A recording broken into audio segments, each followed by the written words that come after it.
1500 preloaded गानों वाला keypad phone धमाकेदार साउंड के साथ कारवा मोबाइल।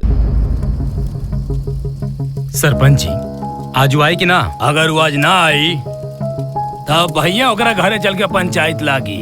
अरे सरपंच जी रहुआ चिंता बिल्कुल मत करी।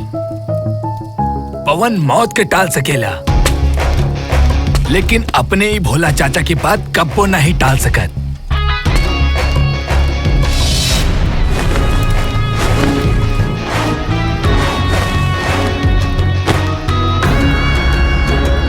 कैसन बड़ा पवन बेटा? ठीक बनी चाचा। चंचल के भाई के कत्ल ना होके के चाहत रहे। ये बात पहले ही तय भइल रहे कि अब के चुनाव में कोनो खून खराबा ना होई।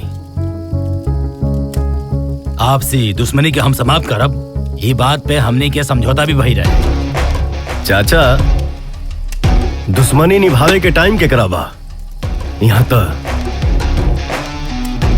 मोहब्बत कैले भी जमाना हो गइल बा। दुश्मनी में ही तुमने मेरे भाई को मार दिया, वरना चंचल की जगह आज भैया बैठे होते यहाँ पे। यकीन रख हमरा पे भी और हमरा मोहब्बत पे भी। हम ना मर ले तोरा भाई के।